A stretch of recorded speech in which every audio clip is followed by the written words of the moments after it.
It's nice to see you in the stream today. Ripers is definitely a contender here. They showed a lot of strength last week. I think you're not going to be disappointed. They're a really strong-looking team. I'm curious to see how this matchup goes. They did end up falling in the third game last week, but this is a whole nother week. We're going to see here. This is a very powerful team. So first ban to Ana. Ana, maybe not something you'll see banned in your at-home games, but in high rank and high elo with highly coordinated teams, Ana brings a ton to the table. She brings really powerful CC for multiple heroes at once. That sleep is insanely powerful in a coordinated environment. And then that reduced healing is also insane. A lot of good reasons to ban Ana. Her healing output is also fantastic. Nano Boost is an absolute monster, empowering one of the mage carries, or perhaps even a bruiser or a tank sometimes we see. Okay, and a Cassia ban, also kind of standard.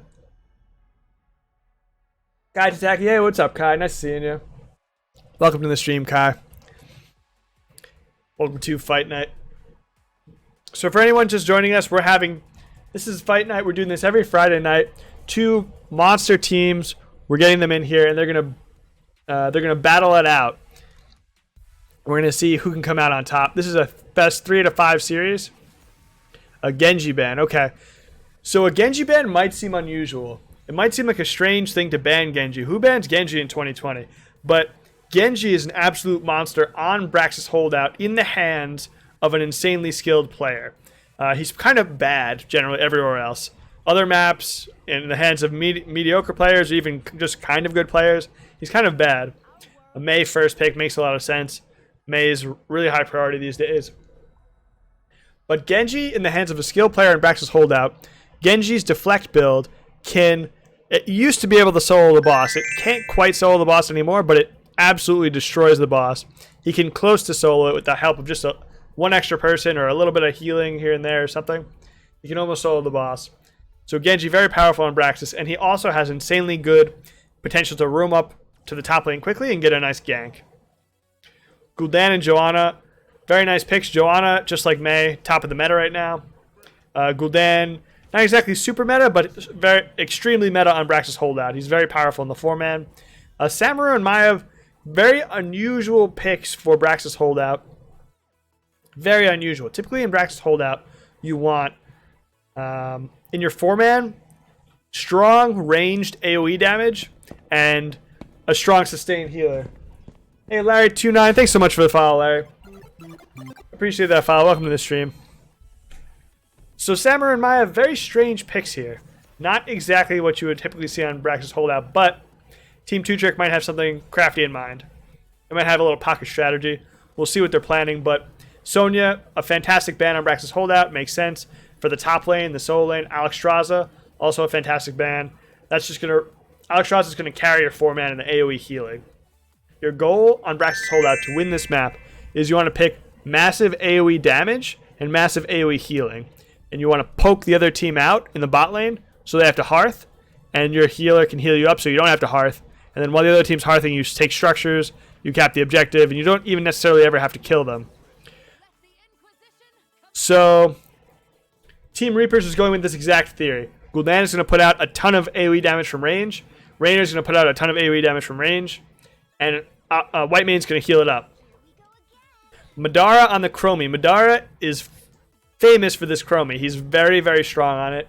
I have yet to see a game where Madara plays Chromie where he's not 25% above the next DPS at least. He does a ton of damage on that Chromie, and that is exactly what you want in your braxxis holdout 4-man. Deckard Kane, also a fantastic healer for braxxis holdout, going to do a ton of healing for the whole team. Chabello12345, hi, go Team Reapers. What's up, Chabello? Team Reapers has a mean-looking comp. You might not be disappointed.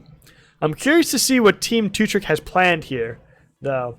They're going to have Yrel versus Samuro in the top lane, I'm thinking. Although it could be Maiev, but I really suspect it's going to be Samuro. And Maiev will have to rotate top to try and get a gank on Yrel. That's typically the strategy you see with a hero like Maiev, Zeratul, Genji, one of those.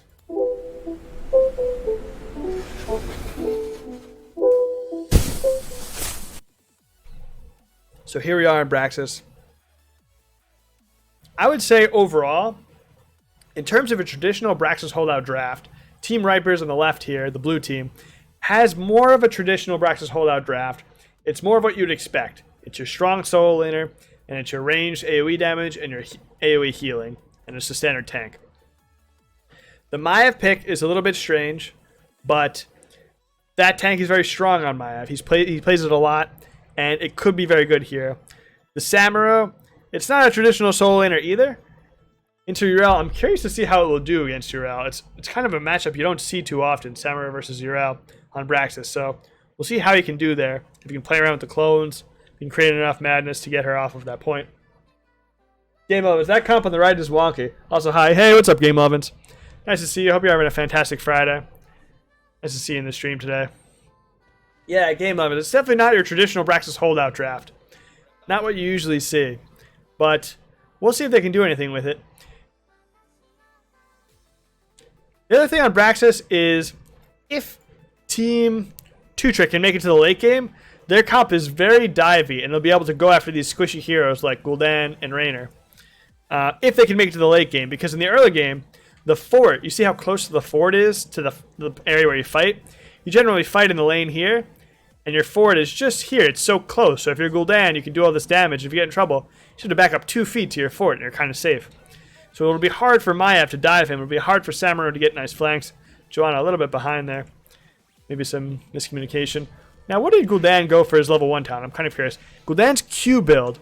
Q build is very popular on Braxxis holdout. It does a ton of damage in the early game. An early game can often win Braxxis holdout. There's a time trap. Let's see some of that Chromie damage. Wow, a very nice start by Team Reapers. It's a nice isolation onto Raynor. Not enough follow-up. Not enough follow-up. And May's able to back out of there. Gul'dan is tethered. May's in some trouble. Big stun by May. Maiev is all in there. Raynor looks like he's down. Raynor is down. Wow, fantastic play there. Did not see the kill potential. And they might get another one here too. Ooh, and Whitemane is down as well. Wow, Team 2-Trick really flexing this non-traditional comp and looking very strong on it, even though it looked a little crazy in the beginning. But they're looking pretty good now. It kind of seems like all part of the plan all of a sudden. Let's see how they do. Now we see the Samuro versus Urel. I would suspect that Samuro will have a hard time into Urel.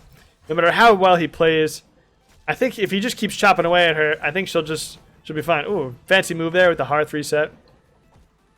So Team 2-Trick gets a little bit of a head, and they use their time to get a bruiser camp, so they have a little push. And in response, Team Reapers, they capture a siege camp. Traditionally, if you get some kills, I like to see push. Just don't do cancel push. But Team 2-Trick doesn't have great siege, so I think this makes the most sense what they did. They don't have great siege damage, so they went ahead and got a camp instead. Maiev in some trouble. Maiev might have to back off. Some poke damage onto Gul'dan as well. How's Gul'dan doing in his quest? Gul'dan, 10 out of, I believe it's 30 stacks for his Q quest. So he still has a little ways to go. Generally, the Q quest can be completed quite early. Very quickly, you can complete that Q quest. Raynor in some trouble if Maiev E's in there. Raynor dodges the E, so he doesn't get the stun. Very nice. And it's very close, but the longer this kind of poke fight goes on, the worse I would suspect it will be for 2-Trick. Because they have the 2 ranged heroes versus the 1 ranged hero, so I would assume their 2-Trick's poke is better. Wow, another absolute blow up by Chromie and Maiev onto the Raynor. Not even any CC involved whatsoever. No tanks were even involved in that little skirmish there. And Maiev and Chromie managed to blow up Raynor, who just wasn't really even out of position. He was in his own minion wave, kind of close to his own fort, and he just got absolutely deleted. It was a very coordinated, nice play by Maiev and Chromie. This team doesn't seem to realize they don't have a traditionally good comp at Braxxis holdout, and they're just killing Reapers anyway. It's not something you usually see on this map, but it's looking fantastic at the moment. Some damage onto Raynor. Raynor moving back a little bit more hastily than he did before. Only about a half a level lead here for 2-Trick, but 2-Trick I would suspect is going to win the late game, so Reapers probably wants to make something happen now. Because once this fort is down, Maiev and May and Samuro are free to go haywire in this backline, but in the early game, it'll be hard for them to go haywire in this backline because this fort is so close. So the longer this match draws out, the more in favor it's going to be of 2-Trick. This is what Team Reapers wants. They want long fights on this point so Gul'dan can get quests, so Gul'dan can do a ton of damage, and Gul'dan can run Deckard out of mana. See, Deckard's mana is getting low. This is exactly how Reapers wants to play this. And they don't want to get absolutely deleted by Chromie and Maiev. They want to play it slow and careful. And it seems like they're doing a little bit more of that. If Samuro can get control of this point from Yrel, then Tutrick can finish this off. I'm impressed he's been able to get so much control of it. It seems like a matchup he would lose. Seems like a very talented Samuro player. A lot of damage onto Gul'dan there. Let's check the damage really quick. Ooh, wow. Absolutely massive damage onto Whitemane by the Chromie. This is the work of Madara's Chromie. Very dangerous on this Chromie. Let's see how this damage is. 15,000. About... I remember I said 25%. He's up 50% from the next DPS. Madara doing a ton of damage on the Chromie. This is what I usually see from him on Chromie. Samuro actually killed Yrel in the top lane. I don't really know how he did that, but I'm pretty impressed by it. And that is the first objective over to Team Tutrick.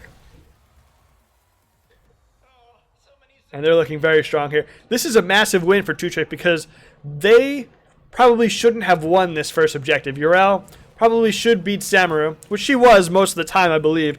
But the 4-man was having problems bot. And this 4-man, if they don't get blown up, they should outpoke Tutrick's 4-man because Maiev's poke can't really compare to Gul'dan and Rainer's poke. And now it looks very much like Tutrick is going to take this fort. Maybe a little bit more. Maybe a Rainer kill as well here. Wow. A lot of pressure from the Maiev. Whitemane and Joanna are trying to get him out of there. Chromie level 8 ultimate onto Rainer. There was a cleanse, and they actually do get the Chromie. They turn that around very nicely. And they stop the push. They stop the push of Tutrick. That'll be the end of the push there. Maiev looking for a little bit more. 3v4, though. Probably only so much you can get. Little rotation here. Not sure. She can get this. Okay, very nice jump by Yrel. Okay, and Yrel does get out of there. Very quick, immediate rotation onto this camp by Reapers. This is very nice rotation. This is very nice here. Kai Taki, so you said this is 5 games. Which game is this in? This is game 1, Kai. This is the first game in a 5-game series, best of 5 series. What talent did Whitemane pick at level 1? Let's see. Whitemane at level 1 went for Pity the Frail. Very hero with Searing Lash, lower the cooldown of Inquisition by 1.5 seconds. Yeah, and Gul'dan did finish this. This is a very strange talent to take with Q build. Usually you see Hunger for Power with Q build here. This is almost a Bound by Shadow. It's almost the talent you'd see on the E build because it lowers the cooldown of your E. It's very unusual to see this here. It's a bit of an awkward talent for Q. But maybe Gul'dan thought he needed the additional healing. He thought there was too much pressure from Team Tutrick. But usually you see Hunger for Power there.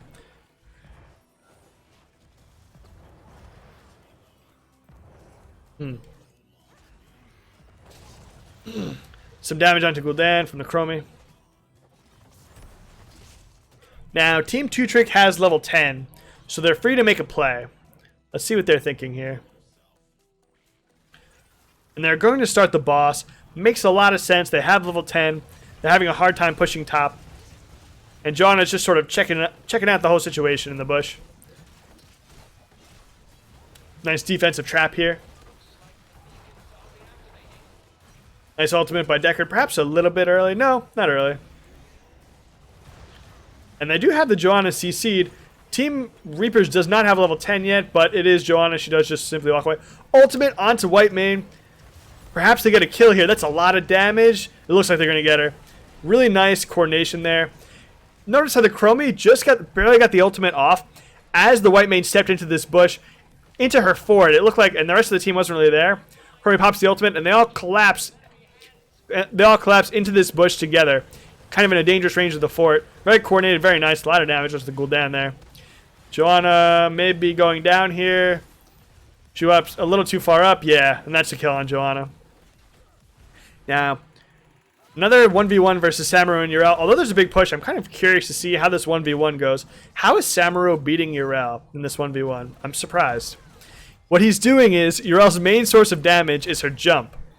And he's dodging the jump by switching to a different clone. That looks like the way he's doing it, but she can jump very often. Oh, it looks like a gank onto Yrel. She's Yrel, though. I think she'll be hard to kill. I think she'll be very hard to kill. There's her ultimate. Whitemane does back her up here. She's even looking for offense now. She's very tanky. She's very hard to gank.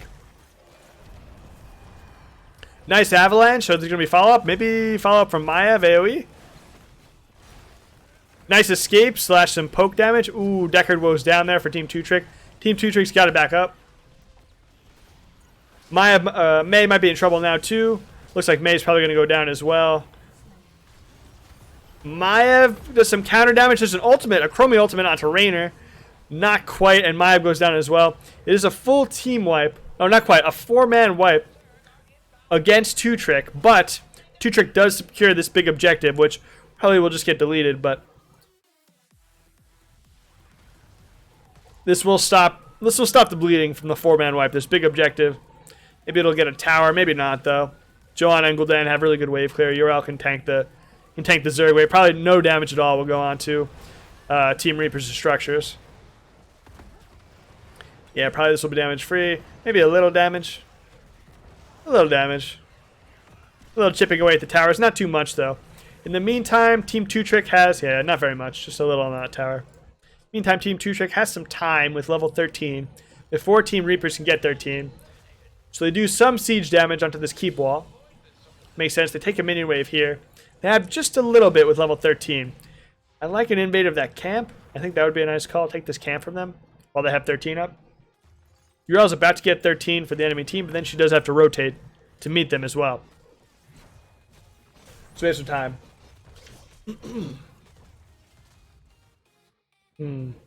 Tense moment. Both teams level 13. It is an even fight. Team Reaper's down 2 forts. Oh, it looks like we're going to have a big team fight here. Ultimate onto Chromie. Chromie gets absolutely deleted. Gul'dan Fear does miss afterwards. A lot of damage to Raynor. They're looking for a counter kill. And it turns against Team 2Trick very heavily. Deckard is caught out of position. May can possibly get out of there. Maybe. And May gets out of there. But it is a 2-0. Now this is very unusual. We would have expected Team Reapers to win the early game and Team 2Trick to win the late game, and it seems to be the reverse. Team Reapers lost the early game pretty hard because every time they win a fight, there's still some PvE pressure. Look at this pressure in the bot lane. Every time Team Reapers wins a fight, they're still hurting from their early game, from being behind early game. The PvE pressure's mounting against them. So Team Reapers does group up and they invade Team 2Trick's camp, and it's pushing onto this fort here. They're looking to push the well, which is nice. It's nice to get this well. It's nice to take this well from the enemies. You get a lot of value from that.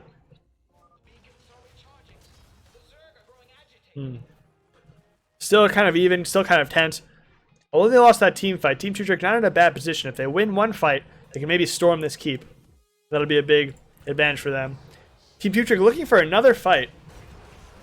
Let's see how it goes. They're invading a nice avalanche, but Team Reapers do invade the camp. That's a very nice cleanse onto the Raynor. There's a rewind on Raynor as well. They're really going for the Raynor. Raynor does manage to get away. Ooh, and they get Joanna down. After all that pressure onto Raynor, then Joanna ends up going down from passive damage. Whitemane goes down as well. This one's totally in favor of 2Trick. Chromie in some trouble from Yrel. Yrel will be very hard to chase down. Yrel still has ultimate. Yrel could even turn here, probably. She's got a lot of healing. Looks like they're turning here. 3v5. Very, very, very aggressive. Yrel does go down in the end. They're still going in 2v5 now. Gul'dan just 1v5. And Gul'dan ends up going down, but he does trade with Deckard. Okay, so that's a 5-for-1 trade. If I was 2Trick, I would probably just capture the objective and then consider putting some pressure down in this bot lane. Oh, they do go for the boss. I like this call too. They go for the boss. They'll have boss and objective. And that'll be really nice for them. Might be enough to close out the game, if not at least to keep for sure.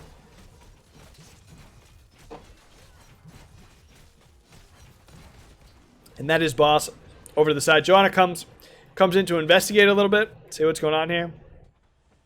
Now 2Trick is low. They're out of mana.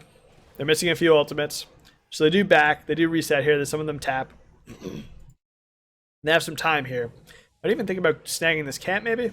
They let it go, okay.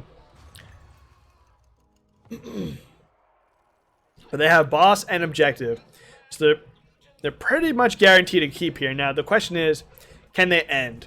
Because Team Reapers will have to both defend this boss and this catapult and this big Zerg wave in the bot lane. Ooh, and they put the Chromie ultimate onto Urel. Can they kill her? They absolutely delete Urel. Such a tanky hero. They delete Urel, and that's massive in this push to win the game here. Well, they do have... I don't really like this call, putting Maiev in the top lane. So they have a 4v4 in bot. If Maiev can join up, they still might be able to end this game. A lot of pressure onto gul'dan. If they have Maiev there, gul'dan goes down. So they essentially traded their fort, which it's not a huge deal, for the gul'dan kill. But they might be able to end anyway. It might not matter. Maybe they can end anyway. So a nice stun, a nice double stun. That's big in ending. These guys are, Joanna and Rainer are big in defending the core. And that's a really nice stun. That's a really nice game around. Really well played. First game over to the side of 2Trick.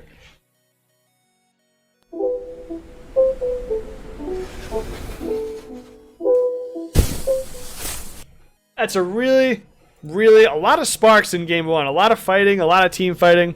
That's what we like to see in these matches. Chromie with 51,000 damage. Next highest Q build gul'dan, which is massive damage on this map. At 39,000. So Madara continuing his record of being 25% above the next DPS with Chromie. Madara, absolute monster on Chromie. So that's game one over the side of 2Trick. Let's jump in. Chabella 1, 2, 3, 4. Good GG. That Chromie was so good. Madara plays a nasty Chromie.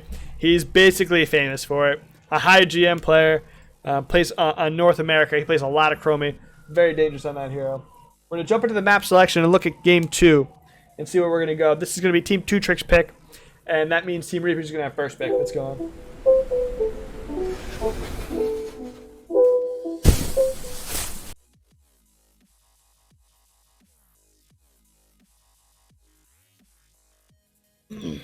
Oh.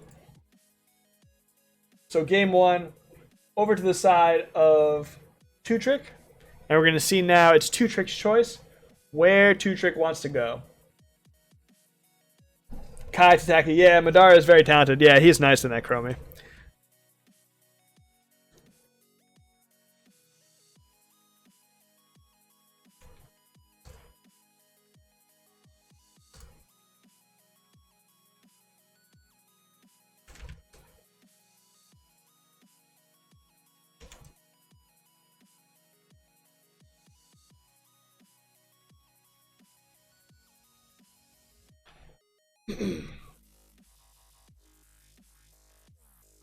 So curious to see where 2Trick is going to take us. I would suspect another team fight map, kind of like Braxxis. I would suspect out of them, this is a team that's very aggressive and a team that likes to team fight a lot. I would suspect Infernal Shrines. I would suspect maybe Dragonshire, Battlefield of Eternity. Something where they can get in there and they can just fight the other team. That seems to be their strong suit. I'd be surprised if we got something like Hanamura or Garden of Terror or Alterac Pass, something like where you win more with like an Abathur, split soaking, or you win more with like a Falstead in the opposite lane and flying in. That's not as much their style. I would be surprised if we get something in that vein.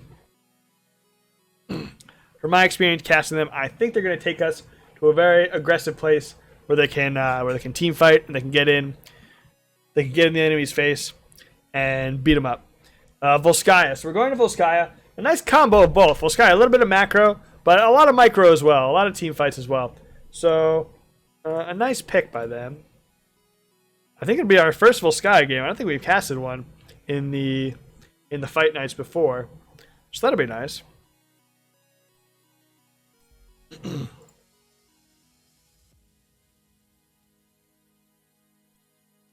So we'll hop in here. We're going to go to Volskaya. Plug that in here. And then we'll get on into game number 2. Best of 5 series here. So 2Trick is up 1-0. Could be a long way to go in this best of 5. And we'll see where this takes us. Snarf Fungus, I can't stay for long, but I'm cheering for Team 2Trick. Snarf, thanks so much for stopping by. And 2Trick is up 1-0. So I have a feeling it's going to be a tight series. These are both really strong teams. We have on the side of Team Reapers a Division 1 team that's performed very strongly in the past. And Team 2Trick, a newer team, but they've also taken down some really big teams. They almost beat the winners of the Chili Mountain tournament, the Chili Mountain ESG tournament, about a month ago now. So they've been performing really well in pretty much every match that I've seen them in.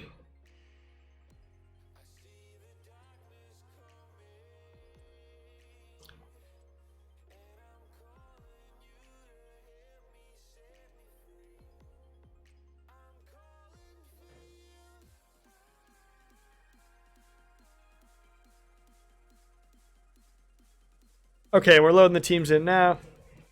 Pretty much everyone's getting in here, and in 1 second we'll be in Volskaya, and we'll see how these two teams do.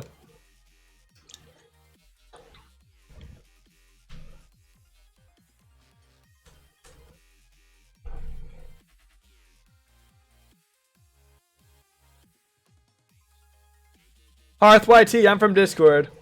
Hey, what's up, Hearth? Nice to see you in here. Thanks for stopping by the stream. Hope you're having a fantastic Friday night, Hearth. Captain Panda, what's up, guys? GLHF. Yo, what's up, Panda? How's it going? Thanks for stopping by the stream, Panda.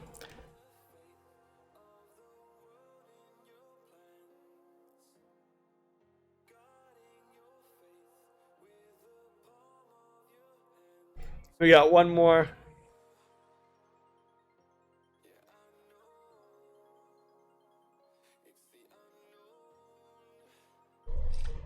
Hearth YT, why did it put that? Hearth, I'm not sure what you mean. The frowny face? The Twitch global emote? Kai, hello, uwu. What's up, Kai? How you doing? Ungrounded. 2Tricks kicked me out? What? Really? I can't tell if you're memeing or not.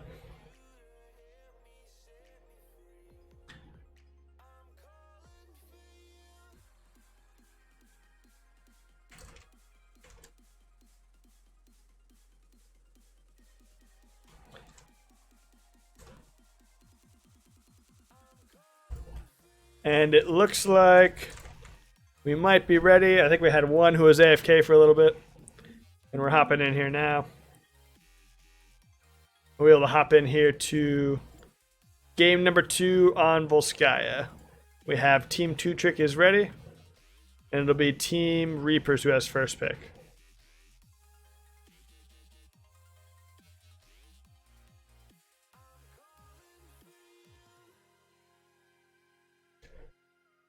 Kinderman, not really. Okay, cool. Hearth YT, he looks sad. I wanted this. Oh, yeah. He does look sad, that Twitch guy. Kinderman, I played on the Chili Mountain tournament with them. Oh, cool, dude. Oh, very nice. There will be... The next Chili Mountain tournament should be announced in the next few days, actually, if you want to participate again. And game number 2 on Volskaya Foundry. Here we go.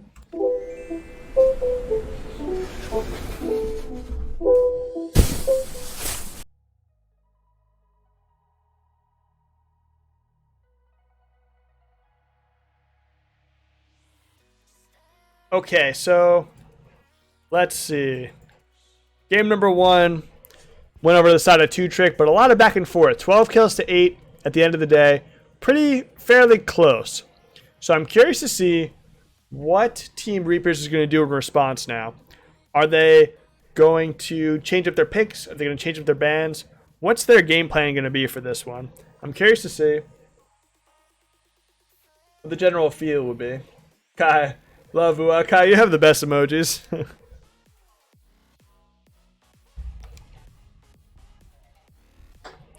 So what are they going to let through? I'm curious. I don't know what their strategy will be. Could be Cassia, could be Zool, could be Tassadar. They banned the Samuro. That looks like a respect ban there. Samuro, not a very common ban on Volskaya. But that Samuro prowess we saw last game in the top lane was quite impressive. Samuro performed really well in the top lane. Beat out that Urel somehow. I honestly don't know how. The Samuro beats the Urel in the solo lane. That was pretty impressive. The Lost Vikings banned on Volskaya. Lost Vikings are very powerful on Volskaya. Basically because picture the scenario where if you win the Protector, you can have one Viking in the Protector and the other four teammates pushing with it. So you can have, essentially a nice 5-man push. One Viking in it, one teammate in it. You have 5 heroes. And then you can have another Viking in another lane with the camp and Merklord pushing in the top lane. And then you have another Viking soaking the third lane. So you have all 3 lanes soaked, one Viking escorting a buffed camp, and then one Viking in the Protector. It could be insane. So Vikings, a pretty good ban on Volskaya and Dragonshire both for the same reason. Chromie ban, that makes a lot of sense. That's 2 respect bans on the side of Team Reapers. Makes a lot of sense. And Team 2-Trick is more banning for the meta, it seems like. Vikings are strong in Volskaya. May is strong in general.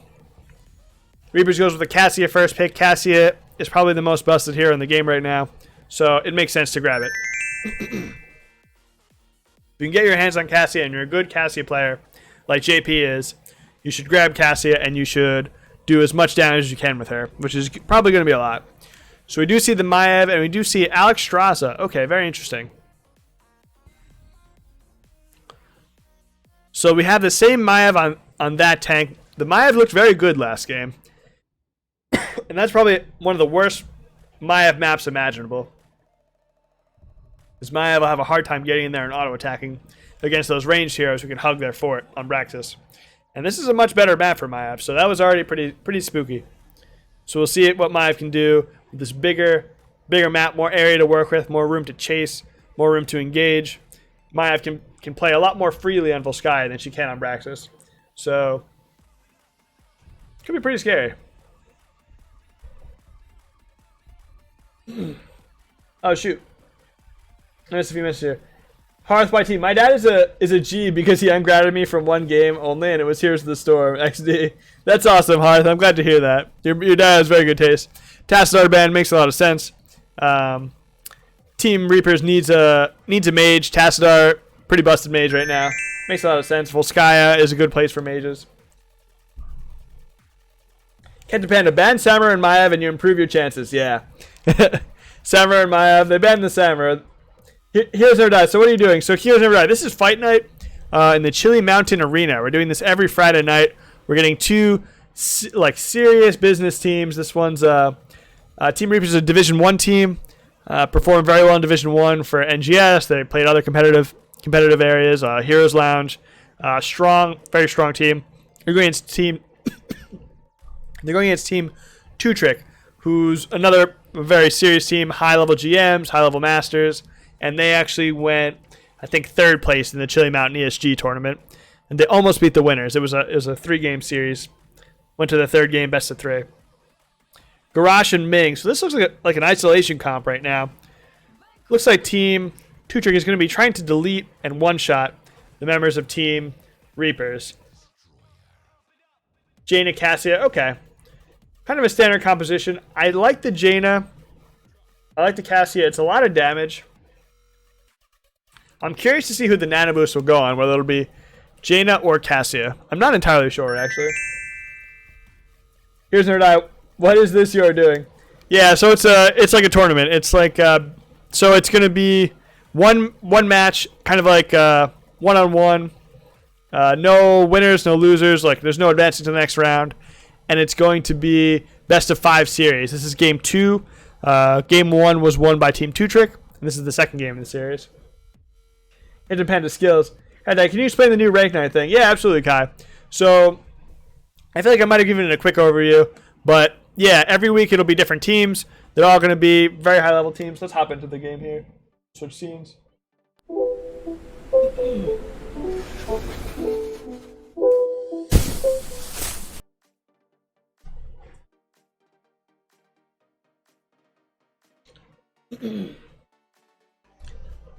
Chabella, I think TLV Ben was directly up to Champ of Horde. His Vikings are good. You know what? That's true. I have seen Champ of Horde's Vikings last week. He played very nicely on the Vikings. I did forget about that. And the Rexar, too. He likes controlling multiple heroes at once. I think I remember his Rexar. And he actually he played it the first game. He got respect bans on Rexar after he played it the first game. That was from Team Press Forward last week. Oop. I never noticed the statue. Has anyone ever noticed the statue? Is that Jaina or something? Never noticed that. Anyway.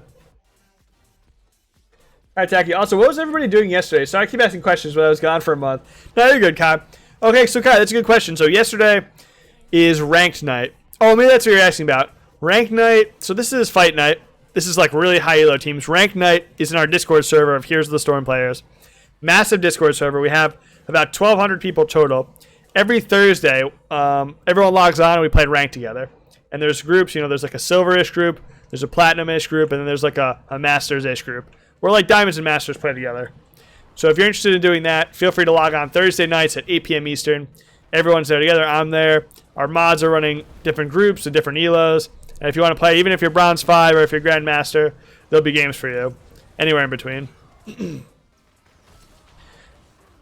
Alright, so basically both teams pretty much shake hands and agree. We're just going to clear the mid-wave and ignore each other and just go right for the soak. So the Deathwing has picked up the Leoric to counter him. Madara and Leoric. Madara is a flex player. He plays a lot of everything. Jaina in some trouble there. The minion just barely got in the way. Maiev gets the pull off on Jaina, and they might have enough damage. Jaina just barely gets away. Heavy return damage onto Garrosh, but not nearly as close as that Jaina going down. If that Garrosh throw had gotten off, that would have been the end of Jaina. Unlucky that last minute. Oh, nice flank by Garrosh. I thought he would have gone right for the throw. He went for the Bloodthirst instead. Wave of Soak missed here, though. In the team of Reapers.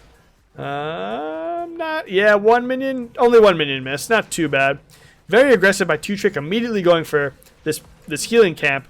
And, wow, there are 5 here. Team Reapers is 5. Leoric is flanking up, but it might be too late. Garrosh goes down. That is a nice invade and a nice pickup by Team Reapers in the early game there. It's a big experience lead. That's a kill and a camp.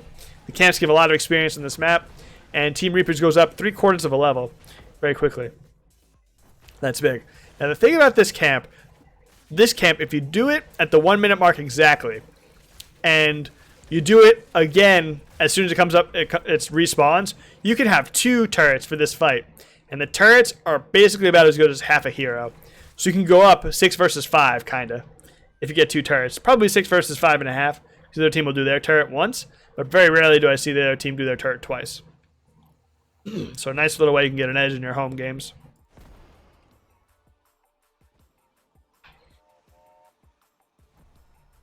It's a hidden chili. Hey, what's up, Sid? Hope you're having a fantastic Friday. Kai, well, that's cool, because I just reached level 70. Maybe the girl in the statue is Katja Volskaya. That sounds legit, Chabella. Do you play Overwatch? Maybe you know better than me. I don't know anything about Overwatch, but the statue looked cool. That sounds like you legitimately knew the answer, though. I'm going to take your word for it. Alright, so both camps picked up for the top lane. Experience is pretty much evened out, actually. Experience more or less even now.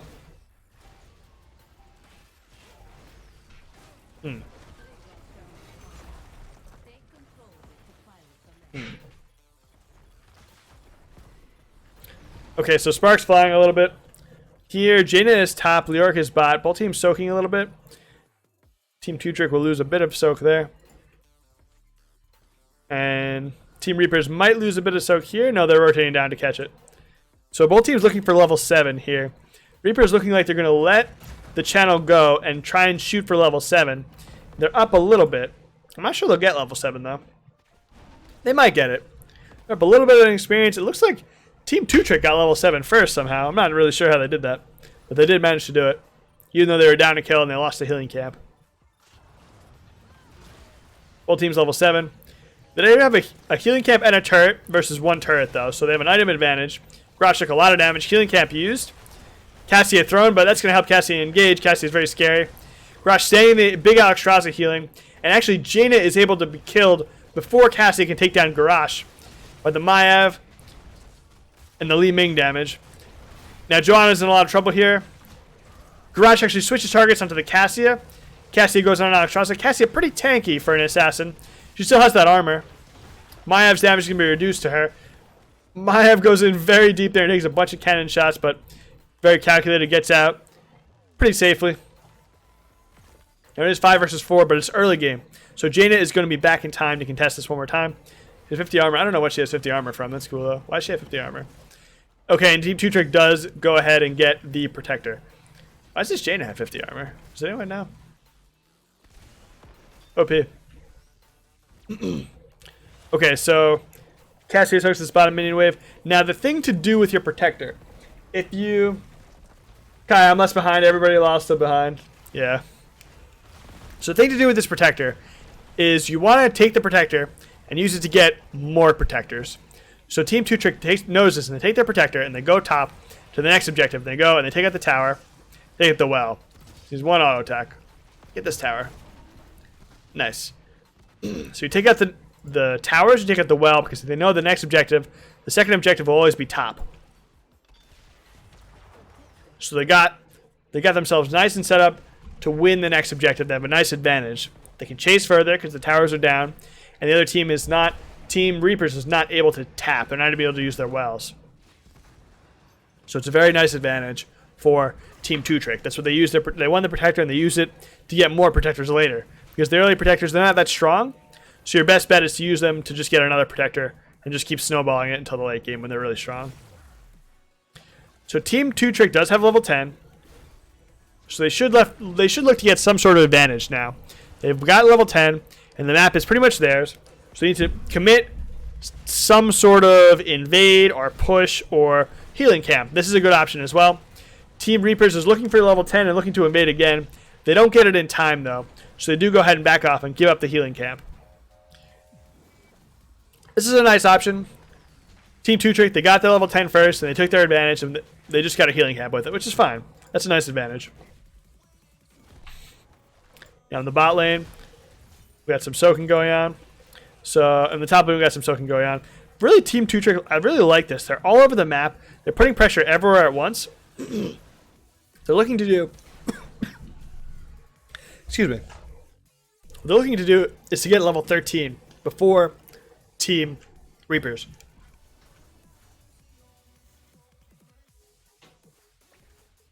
If they can get level 13 first, then they can get a free objective, or they can force and then get some kills. You get a structure or get something. They are almost a full level ahead. Not quite, though. More like 3/4 of a level. Looking to push it. Leoric's doing a lot of soaking. And look at this. He's zoning the Cassia away from the experience, or he's trying to. This is what you want to do. If you're faster than your opponents... Oh, Leoric's a little bit deep here. They probably got him. They probably got him. That's a nice collapse there. It is a nice move what Leoric did, though. If you've cleared your lane faster than your opponent, and you've cleared to the towers, you can zone. You can stand in this space, and you can zone your opponent before they get to the experience and keep them away from it. So you can skirmish with them and just force them off. A lot of damage. Wow. Alexstrasza absolutely blown up by that damage. A lot of burst damage. Wow. Garrosh as well. This is the danger of Team Reapers Jaina, Cassia, and Deathwing. These three heroes, if they get on a target together, that's a ton of damage. Let's take a quick look at the damage here. Jaina not as much damage, but she has fast damage. It all happens at once, so even though it's not as much damage, it's quick. Cassia and Deathwing doing an absolute ton of damage as well. So all that damage into one hero at once, it's very scary. It's probably, it's more burst damage than Team 2Trick has, so you have to be careful about these very quick fights. If Team Reapers is able to flank, or able to get in a position where they can get onto the squishier heroes of Team 2Trick, that's going to be really what they want to do. That's an advantageous position for them. Their CC and their engage isn't great. It's really not very good at all. Jonah will have to walk up and bless his shield, and Deathwing will kind of have to lumber up there. And it's not amazing. So what they want to do probably is they want to flank like they did there. They want to catch Team 2Trick off guard and flank from an unexpected angle and blow up someone like Alexstrasza, maybe someone like Li Ming, or maybe Maiev, but that'll be harder because Maiev has so many escapes. Leoric as well. Maybe even Garrosh will be the next best target. Like, they cut out Straza there. That's a good target for them because these other heroes all are kind of hard to lock down. Li Ming can teleport away. Leoric can E away. Maiev can jump and E away. Garrosh is very tanky. So it's not easy to lock one of them down. That's probably their best bet, flanking Alex Straza. Both teams level 14 now. Very close, very tense match. Structures are about even. 2 gates down on the side of Reapers. Now this is a gate down, but look at this. 3 turrets. 3 turrets on the side of Reapers and a healing camp. This is a very one-sided fight. Well, 4 turrets. This is like basically unwinnable for Team 2Trick. 4 turrets, unwinnable. They've really... I'm not even sure that they should even try here. What are you going to do against 4 turrets? It's too many turrets. This is maybe this is a good thing to do. They'd sacrifice Leoric. They got 99% channel. They sacrificed Leoric in exchange for getting rid of 3 turrets. Maybe that's the move. Leoric's back quickly. And if they can get rid of these turrets, they can have a fair fight. This is maybe a really nice play by Team 2Trick. Because these turrets are as good as half a hero. So they can waste them by trading Leoric. Now they can re-engage. Leoric's back. Look at this Leoric trade value. That was very nicely played by 2Trick. They traded a lot of health to take that Jaina out. But they can go back, they can tap, and then they have a 5 versus 4. And all they need is 1%. So they get healed up and go back in. They make sure you get that healed. Nice. They get healed up and go back in. This is a 5v4 now. They have wasted all of Team Reapers' turrets. Their many items are all gone now. And they can win this now. 1 turret left. 1 turret they can probably deal with. They just need 1%. And they do get it. That was very nicely done. It is basically impossible to win a fight into 4 turrets and a healing camp. That's impossible.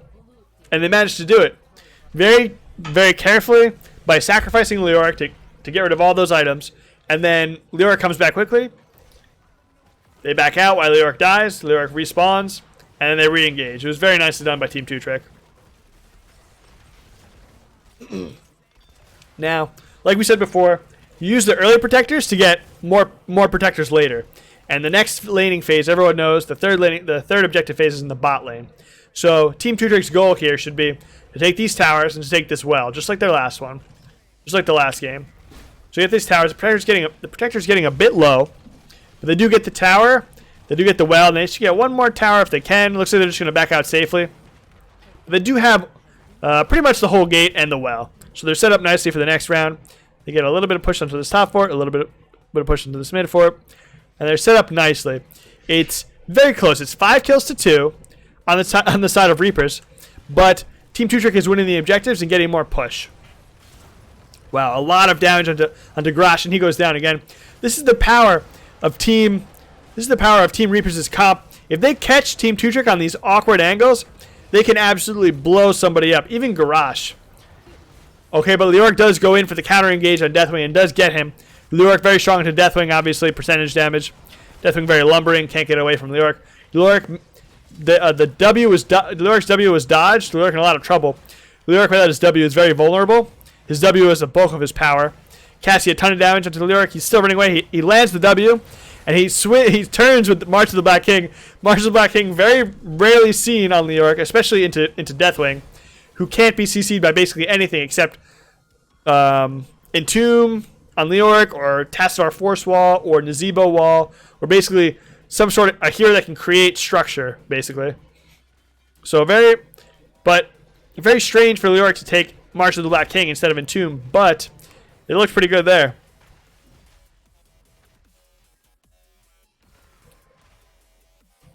Okay. Tense game, a moment of calm. A quick moment of calm. The result of this big fight that happened there was 2 kills on the side of Reapers and 2 kills on the side of 2Trick. 2 for 2. And 2Trick secured an additional structure. So, still very close. Very close game. About half a level lead for 2Trick, but could easily go either way. This next... Oh. Leoric on Deathwing. Look at that. Lyric absolutely melts Deathwing's health. Half of that health is gone already. Lyric very nice into Deathwing. Just kind of skirmishing. Joanna going in on Alexstrasza. Alexstrasza, the vulnerable one in the group. She's going to have a lot of trouble here. This is what they want to do. This is what Reapers wants to do. They want to get on that Alexstrasza. They actually managed to take Maiev down too in the Jaina route. Jaina level 16 has that route that comes online. Very dangerous for your divey heroes who are used to getting away with a lot. Jaina can surprise them and pop that route on them, and now they're stuck. Maiev, who usually can get away with anything, gets stuck in that route, that surprise route, and it's very dangerous. This is what Reapers needs to do with their comp. They have a Jaina, flanking CC, and burst damage is very scary. If they take a head-on-head expected engage against Two-Trick has a lot of mobility and a lot of ways to disengage. But if they flank from that unexpected angle and get onto the Alexstrasza, or get onto somebody who can't get out of there as easily, which is basically only Alexstrasza, that's how Reapers wins this game. They managed to do it again there. And Reapers goes ahead and takes their advantage they got from getting that team up, and they take the entire bottom fort, which is going to give them a massive advantage in the third objective. Because if they get ahead a little bit, and Two-Trick has to retreat, they have no fort to retreat to, and they'll have to make it all the way back to their keep, and they'll probably be dead at that point. So there's a really nice advantage now for the next objective in favor of Reapers. Reapers has turned this around. How are we doing for items? Looks like items are pretty much clear. Does anyone have any items? Okay, so Li Ming has a healing camp and Grash has a turret. So although Reapers has a fort to back up to, they don't have any items. So it's 2 items to 0. Items are a big deal here. So you can kind of think about it like it's 6 versus 5 in this next fight. You can see how massive an advantage the items are. Each item is worth roughly half a hero. The Team Two-Trick, they know this. They have their level 20 advantage, and they take this item. Now, even though Team Reapers has this fort here, they're down 0 items to 3. There's no way they're going to win this unless they play it very, very smart. They get Team Two-Trick to waste their items. Team Reapers can come in and fake and engage and then back up. That's how they're going to have to play this. 3 items to 0. That's a lot of power in Two-Trick's hands. That's about 6.5 to 5, roughly. So Reapers is going for it anyway. They're apparently undaunted by the items. Now that is 2 turrets down. And Reapers engages into the turrets. It's a ton of damage. Joanna's out there. She's getting chunked by the turrets. Turrets hitting Cassia. Turrets hitting Joanna. Team Reaper staying in the healing well, but nice engage onto Li Ming. A lot of damage. A lot of damage into Maiev. A lot of damage into Cassia. And a lot of damage by Deathwing. What just happened? 1 for 3. That was a ton of damage everywhere. At the end of the day, after all those sparks and explosions, it is 1 for 3 in favor of Two-Trick, kind of how we expected with all those different items. A lot of items. Maiev going for more. It doesn't look like she possibly can. Okay, Maiev does end up going down. It was ambitious. We do like the style, the stylish ambition, but it was a little bit too much at the end of the day. But it did look really cool. Peony K. Hey, what's up, Peony? How's it going? Nice to see you in this stream today. Hope you're having a fantastic Friday. So, another close one here. But it looks like Two-Trick is really securing an advantage here. Probably they're going to go onto this keep and clean this last one up. There's a bit more. Can they end here? That's the question. Jabella, that Deathwing seems more as a 4-man hero than a solo laner, lol. Yeah, that Deathwing's doing a lot in the 4-man. He's doing a lot of damage and a lot of AoE. Yeah. Can Two-Trick end here? I'm not sure they can. We're going to find out, though. That's the engagement to Alexstrasza that Reapers really needs to do to win here. Core is going down to 70%. I don't think they have it. Makes a lot of core damage. Leoric's trying to make some space for his team. If someone's going to die, it's best that it's Leoric. Leoric will be the best one to die. A lot of damage into Cassie. They might catch her here. Leoric very low now. Leoric does go down. Can Ming and Grash get out of there? They'll use the conveyor belt to get a little extra distance. A little extra damage into Joanna.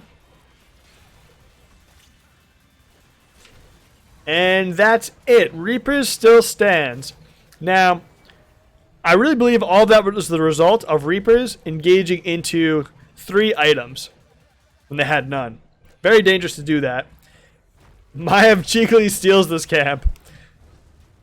Very nice. A little bit of extra pressure.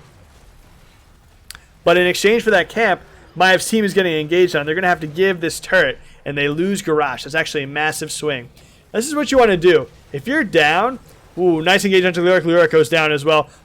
Insane burst damage of Cassie and Jaina together, and they're going to get Maiev as well here. That's a massive swing, a massive swing. Ultimates are down. I don't think they're going to be able to get this Li Ming, but they might be able to get the Alexstrasza.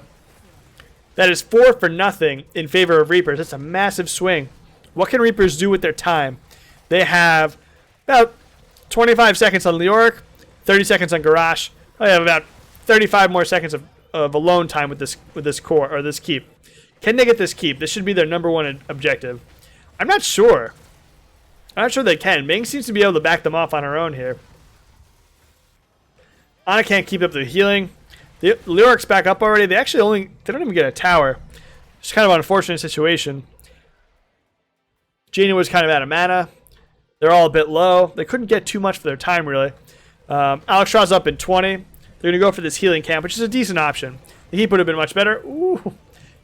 Ana almost win. Ana was almost in some serious trouble there.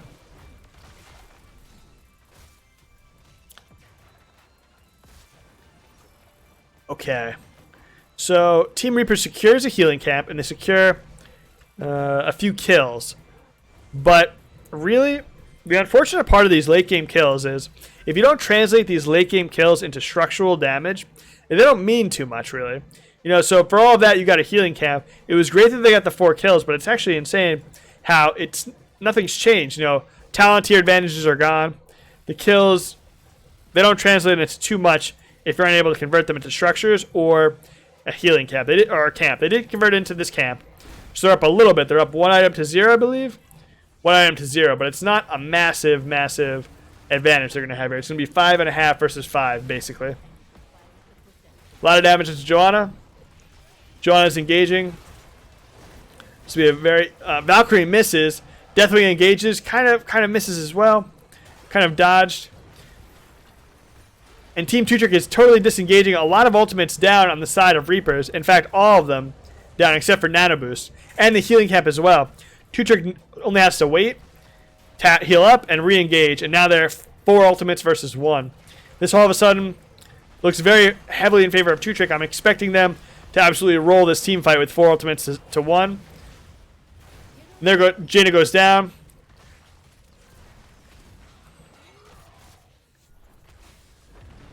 Can there anything else? Two Trick chases a little bit. They're going in for further. Doesn't seem like they get anything else. They do secure the win, but only manage to take out the Jaina. Okay, so they take out the Jaina and they get this turret camp, so they get themselves advantage in the next team fight. That's a nice play. They're looking to invade this camp as well. They're a little bit split here. This is very dangerous. They're 3 versus 4, actually. Alexstrasza looks like she might be going down. Interrupted. Blessed Shield. Now Alexstrasza does go down. This is unfortunate miscommunication here. This was an easily winning situation for Team Two Trick, and it's turned against them. They got split up. Oh, and Leoric makes a surprise kill against Joanna. Leoric the God goes in 1 versus 3 and gets Joanna down. I have no idea how he did it. Wow. What am I watching? That is insane. Leoric, the absolute monster, just goes in alone, 1v3, and kills 2 people. What an absolute god. He just won the game pretty much single-handedly. Not single-handedly, but pretty much won the game in that insane 1 versus 3. He's bought his team a ton of time, even though they were down people. And that's it. Game number 2 over to Two Trick. Leoric the genius. Wow. Unexpected. Really close game. Really tight game. Really well played from everybody. Wow. A lot of sparks flying.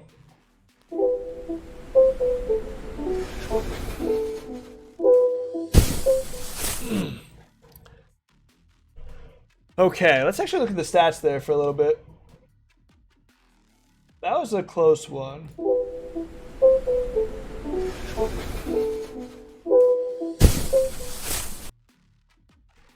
So, as we can see, Leoric did an absolute ton of damage, an absolute ton of soaking for his team there.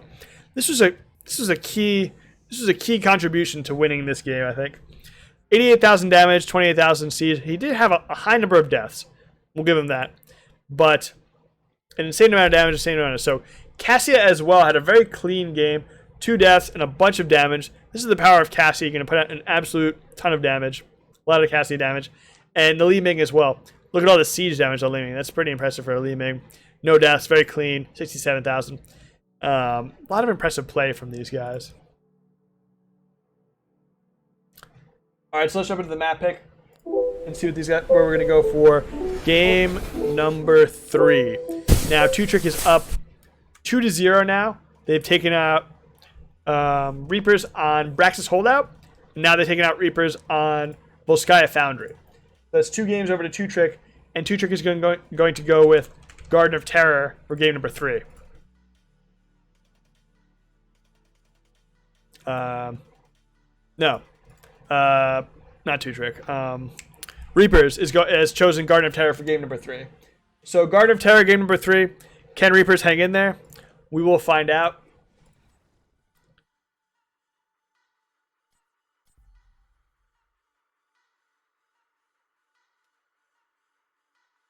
And let's see if we can get them in here. So yeah, Reapers has looked at Team Two Trick. They've seen their play style and they say, these guys are dangerous in a team fight. These guys group up together and they go for the throat, and they go, very aggressively and very quickly, and they do very well in the team fight. So now, seeing this, perhaps Reapers has opted for Garden of Terror. Perhaps Reapers is saying, we tried the team fight maps. We tried to take on Two Trick in the team fights. It's not working. Let's switch it up. Let's try something different. This is what good teams will do. They're not going to. The definition of insanity is doing the same thing over and over and expecting a different result. So Team Reapers, a very clever, a very skilled team. They're saying, okay, so we're not winning the team fight. Let's try the macro. Let's see. Two Trick's good in the team fight. Can they play the map? Are they going to be good against something like an Abathur, a Lost Vikings, a Falstead? Can they do this? Can they play this game as well? That's what I would expect to see out of Team Reapers this game, to test Two Trick on their macro ability. And we'll see if they follow through with that. Obviously, it's hard to know what they're exactly planning. That's my guess here, and we'll see if they follow through with some sort of plan like that. Maybe they're not thinking that. Maybe they're thinking more of the team fight. But Garden of Terror is a heavily macro-focused map.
So while we're waiting here, we can talk a little bit about the general strategy on Garden of Terror. Generally on Garden of Terror, I mentioned it was macro-focused map before because on Garden of Terror, there are an insane amount of camps. On Garden of Terror, it is the largest amount of camps, or the most numerous amount of camps out of any map in Heroes of the Storm. We have 6 camps. Now, most people know this, the camps are a big deal, but another thing to think about is the map is massive, it's big. It resembles Cursed Hollow a lot. So you can put a split pusher like Falstead, you put somebody like Abathur, you can do something like Lost Vikings. You can do a lot of soaking in addition to grabbing these camps and pushing with them. A popular strategy as well is to poke the objective, like Curse Hollow, like you see that in Curse Hollow as well, in high-level play. And teams will poke the objective out while somebody like a Zagara or a Falstead or a Dahaka split pushes and tries to get a full fort in exchange for one objective. Both teams are ready. Let's hop into the draft and see what they're going to pick.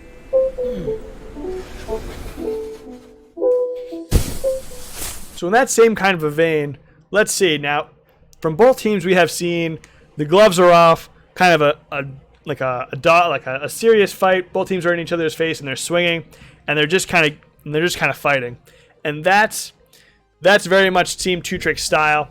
So this map, we might see something different. We might see more of a nuanced kind of playing around the map, double soaking, maybe split pushing. Lost Vikings banned right off the bat, probably because Champ of Horde is a very strong Lost Vikings player. Also on this map, it's very good. This might be a very different style match, a very different tone we're going to see here. Let's see out of these two teams what they end up going for. I'm curious to see how Team Reapers is going to ban on this map as well. They banned the Samuro, makes a ton of sense. T side, on the side of Team Two Trick, is a very strong Samuro. He's a good Samuro player. He's known for it. And if you're going to play Samuro, you're probably going to play it on Garden of Terror most of all. Garden of Terror Samuro is really great here. And Two Trick does ban that Cassia. Team Reapers showed that they're very strong on Cassia. They did a ton of damage to the Cassia. They're very nice with the Valkyrie on flanking the Alexstrasza in the backline. Makes a lot of sense banning that Cassia out. Very dangerous hero. Probably one of the strongest heroes in the meta right now as well. So we'll see. I'm expecting another respect ban or possibly a ban for the map here from Team Reapers. Let's see what they go with. They go with the May ban. Very interesting. So they leave up Chromie and they leave up Maiev. So we go first pick, Insta-lock Chromie by Madara. Very confident, immediately locking in that Chromie, kind of jumping in Reapers' face there and being like, you left it open, and now I'm grabbing it. So let's see what Team Reapers will respond. Now, Madara is a monster on Chromie, and Chromie has some advantages on Garden of Terror. Poke is pretty decent on Garden of Terror. Additionally, mages are better on Garden of Terror than one might think. ETC, strong, one of the stronger tanks in the meta right now. Makes a lot of sense to first pick them. Team Two Trick, showing why that's their name. The Chromie and the Maiev immediately locked in. This is the third game in a row. They've left Maiev open for that tank. So letting it through on there. Chromie locked in. The Alexstrasza, another game on Alexstrasza here for Chris Roth. It was actually banned out the first game, and Chris took it in the next two games. Ana locked in on Team Reapers as well. Ana's very strong, insanely strong healer in high elo competitive coordinated games. So we'll see what the bans will go out here. A Garage ban, okay, possibly another respect ban on the side of Team Reapers. And a Cho'Gall ban.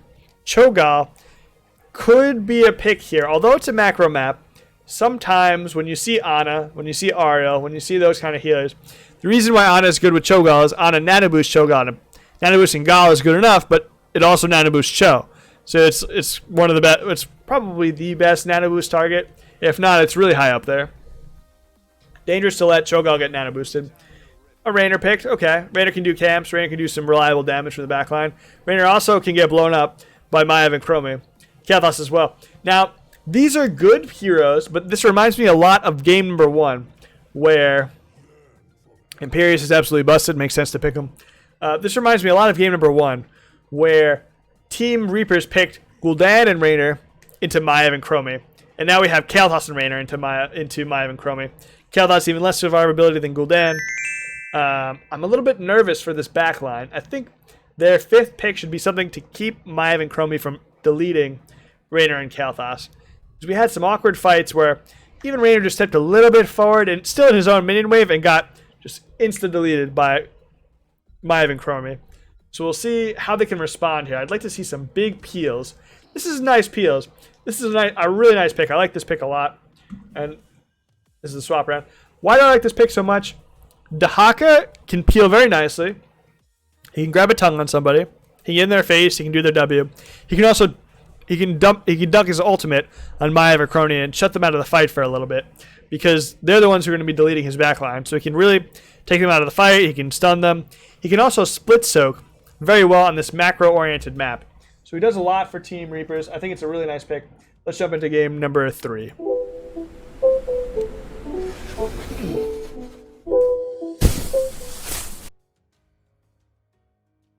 Garden of Terror, game number 3. So we don't see an insane shift from either team.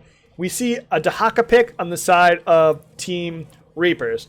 That's a macro pick. You pick Dehaka for the map and also for the really nice peels he provides. Besides that, I don't see an insanely macro-oriented hero. Blaze does have very nice camp clear and very nice wave clear for a main tank. Very nice, for sure. And that's really the only adjustment we're seeing in terms of a macro map. Just the Dehaka pick, really. So we'll see. Now, I'm a little bit nervous for Team Reapers. I'm not sure they went enough in the macro direction, but maybe it will be enough. Let's see. They can also, if they feel like they can win the team fight with this particular comp, they can try that as well. I would have liked to see something more Abathur, something more. I mean, Dehaka is a global, so maybe they're going to do that. I'm not sure how long they can delay the objective though. With Raynor, Kael'thas, they might be able to delay it for a good amount of time. With Ana and the ETC especially is good at delaying. Let's see, game number 1. Let's see what happens here. If I was Team Reapers, I would be hesitant to level 1 fight to give Chromie stacks. Chromie's going to want to stack up, and Chromie's going to get very scary. So Team Reapers staying back. It looks like they're trying to avoid the Chromie damage. Aggressive ETC slide onto Imperius. A ton of damage onto Imperius. Absolute ton. Kael'thas Flame Strike hits. And unexpectedly, Dehaka goes down very quickly. Dehaka, very tanky, very hard to bring down. And that very coordinated engage on Imperius suddenly turns on Reapers. And Dehaka gets deleted by the Maiev and the Chromie again. Look at this. I love this. This is a great place to hang out. This is an awesome place to hang out. I love this move here. If you're in solo queue and you're hanging out here, that's it. If you were to stadium, I got it. This is an awesome place to hang out. And a lot of time in solo queue, you'll have just, if you're an aggressive hero here, have just an Azebo. After level 1 fight, rotate down through this and just walk by this bush. I love that move there. Dehaka and Blaze in the top lane, doing their thing. Chromie jungler. I didn't know about this. It's actually pretty quick. It's not that bad. Both teams moving on to their camps. Now, the optimal way to do your camps on Garden of Terror is you want to... Garden of Terror objective always spawns bot first. So what does that mean? You want to do your bot camps first. 1, 2, 3. You want to do this camp last, so that this camp pushes the top lane while everyone's fighting for the bot objective, which will be here, because you can see on the little minimap, the preview. It's always bot on Garden of Terror in the first objective. So you want to do this one last. Reapers is doing it in a slightly more optimal order, but it's not a huge deal. So that 2Trick will focus their efforts on clearing this bottom lane first. But now, it's only optimal by Reapers if they do in fact cap this top camp, so that it pushes top as well. Now right now, only 2Trick seems to be having a camp pushing top. This is what you want. You want your camp pushing top during the first objective, so that the opponents have to choose between clearing this camp or fighting for the objective and letting all this go. Reapers does commit Raynor a little bit late. I'm not sure if they're going to go for it. Let's see here. Does Raynor have Executioner? Raynor has... okay, Raynor has Exterminator. So he's going to do camps very quickly. I almost like this pick here. It's a bit oddball on Raynor, but it makes Raynor a very effective jungler if he has Exterminator. It's a level 1 talent that lets him absolutely destroy camps. But Team Reapers giving it up immediately. Giving up the first objective immediately over to the side of Team 2Trick. So they did their camp, but they don't quite get an advantage for it. Blaze will probably go... Oh, nice engage by Imperius onto Kael'thas. Kael'thas is immediately deleted. That Imperius stun does a ton of damage, and then follow-up from Chromie and Maiev was immediate. If Imperius lands a Q against Kael'thas or Raynor, they're probably just dead. I don't think there's really much that can be done for them at that point. It's going to be hard to bring them back.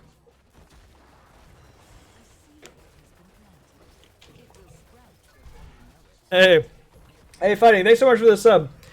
Fighting, really appreciate that sub. Nice engagement to Dehaka. Another follow-up stun by Imperius. Dehaka's very tanky, though. Might be able to Z out of there. He's walking out. Another Q onto Dahaka. He's trying to get out of there.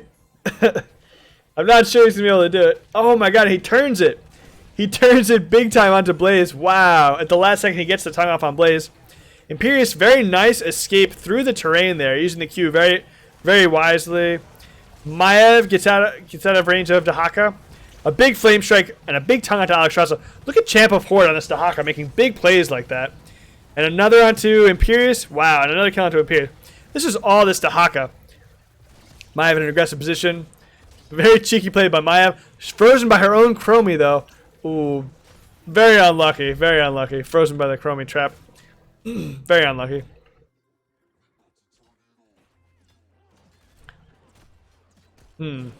So big plays by the Dahaka. Champ of Horde really making all the difference there. Avoiding Imperius and Blaze for about an hour and a half as he backed up to this fort and then snagging the Blaze with the tongue. And then landing that key tongue during the team fight after Blaze was already down. Dahaka really making a massive difference there. This might be the man to watch here. Dahaka, big playmaker with that CC and a massive ability to shut down their scary assassin, the Chromie and the Maiev, with Dahaka's level 10 isolation. And then also the ability to get that additional soak on Garden of Terror, which is so important. Dahaka leading the soak by a decent margin here ahead of Blaze. They go for it. Oh, wow. A max range tongue on Blaze. Wow, Dahaka. Did not think he had the range for that. Did he take the upgraded range already? How did he hit that? Increase the duration. There's no upgraded range yet. Okay, wow. Okay, that's a Chromie ultimate onto Raynor. This is what we were worried about. The Raynor and the Kael'thas are insanely vulnerable into Chromie and Maiev. Maiev wasn't even there. It was just Chromie.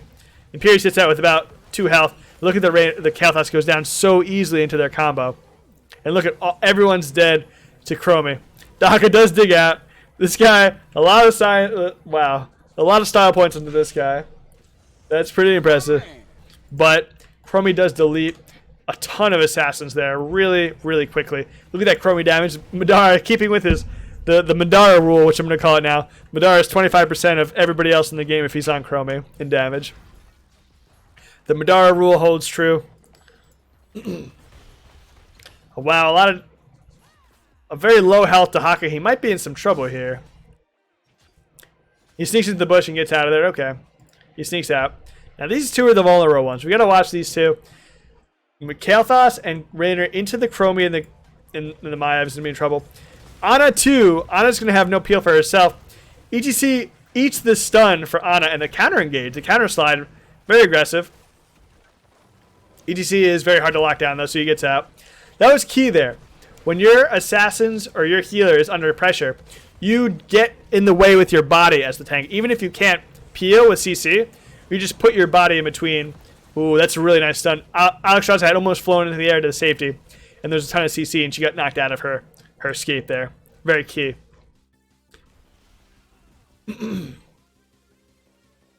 So this objective, Alexstrasza won't be up. They might give it.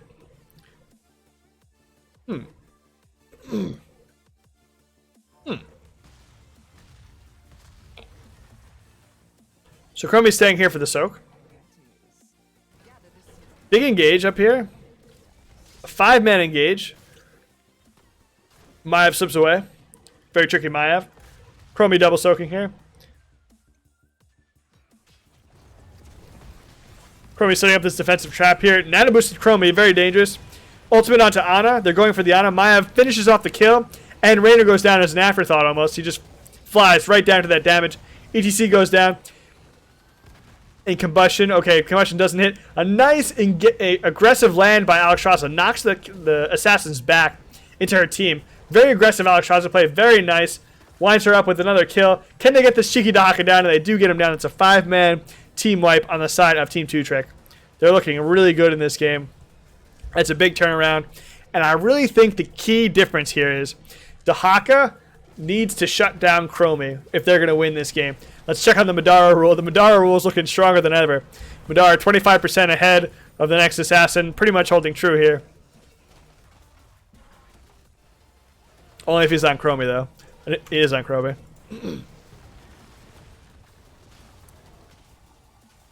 Okay, so generally, this Garden of Terror has the most powerful objective in the game. If you get a Garden of Terror objective, generally you can expect for an early one at least 3 forts, and for a later one, usually a keep. You don't really have that on any other battleground. Imagine Tomb of the Spider Queen getting an objective. There's no way you're getting 3 forts in the first Tomb of the Spider Queen objective. What else can we compare it to?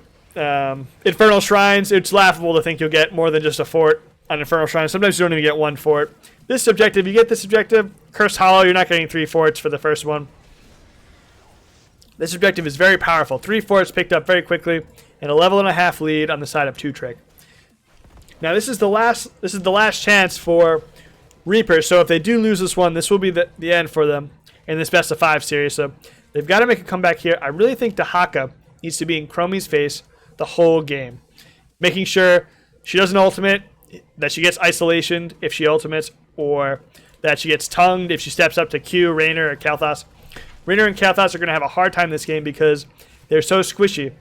And Kael'thas is his Globe Quest now, so his shield will help him like barely a little bit, really not even that much. They're going to need insane peel from that Dahaka player who's shown that he's very good. Here's what I Chili, can you help me go over some stream stuff with later on overlays and such, please? Yeah, absolutely, dude. Here, I got you. Imperious Q build seems pretty strong. Yeah, Imperious Q build is very strong. Imperious did go Q build. Q build is pretty much the default on Imperious that we see these days. We see Q build on Imperious, and we see a flex on level 4 talent. It pretty much goes either way. So Team 2-Trick about to hit level 16. They don't want to engage yet. They want to wait for level 16 and then make their play. They're even being a little bit more aggressive than I like to see. They have 16 now. Dahaka split soaking. He's top. That's what he does. And Team 2-Trick going in and invading this camp. The map is there. 16 is the 3rd biggest power spike in the game. And once you have level 16, you pretty much have free reign of the map. So the map is entirely theirs.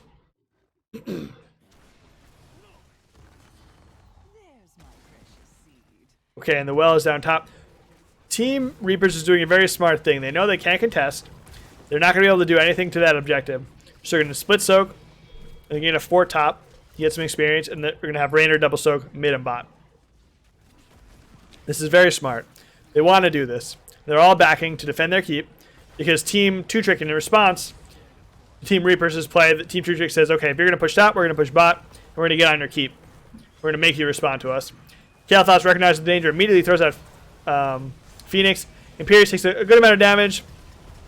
Chromie ultimate onto ETC. They're going for him. This could be the end of the game now. Raynor, massive stun by Blaze. Alexstrasza almost gets Ana down. She's going to use the ultimate to go for it. I think she's got her. Ana uses the grenade, but it's not quite enough. Ana goes down. Raynor in a lot of trouble. Alexstrasza lands behind the Raynor. Alexstrasza going for it. Chromie finishes it off. This Alexstrasza is super aggressive.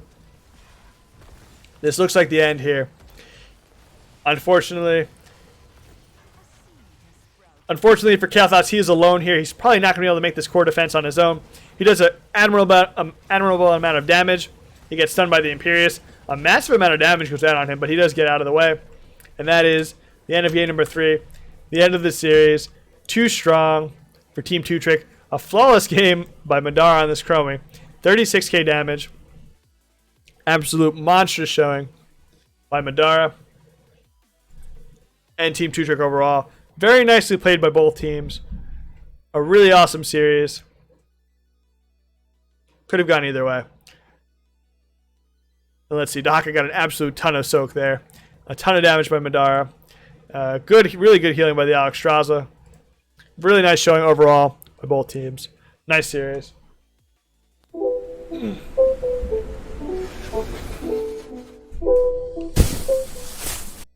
Okay, so that concludes our series of 2-Trick versus Team Reapers. 2-Trick does come ahead 3-0. Really nice showing by Team 2-Trick. They're very strong. They're actually undefeated so far in the Chili Mountain Fight Night games. They haven't They haven't lost yet. They have dropped a game, but that's about it. So we'll see who can take this team down. Maybe in the future we'll see if we can pair them up with an even higher ranked team. Team Reapers was a very strong team, a Division 1 team that had performed very strongly in the past, and Team Two Tricks seemed to be the stronger team here today. So very impressive by this team. They really showed their prowess, and we'll see. Hopefully we see more of them in the future. Team Reapers as well. They didn't come away victorious today, but they showed that they can play a variety of different comps. They adjusted well for the maps. They're a strong team overall, and we'll definitely see them here again in the future. They played as well a really fantastic series. Chibella123 GG Game 11 Swag. Thanks a lot for stopping by, guys. This was a really good series. Pretty happy with the competitiveness here. And that's going to be it for this week. Stop by Sunday to check out some Storm League. We're doing some Storm League on Sunday, perhaps some coaching as well. And stop by next Friday night for the next fight night. We're going to have some more teams out here. We're going to have some heavy Deep Masters, Deep Grandmasters teams, high elo. And yeah, you guys can stop by for that. Check it out. In the meantime, check out Vipey. Snarfungus. Oh, hello. Seemed to go well. Yeah, Snarf went really well. These teams were really strong. Two Trick looking absolutely massive. Badar on the Chromie seemed basically unstoppable. Champion 4 GG's. Yo, Champion 4, really nice playing, man. Really nice series. You guys did awesome. Thanks a lot for coming by. Yeah, so that concludes Fight Night. This is the third Fight Night. Next week will be the fourth. Definitely stop by, guys. In the meantime, go check out Vipey. He's a really cool streamer. Longtime buddy of mine. Check him out. And I'll see you guys on Sunday. Catch you later.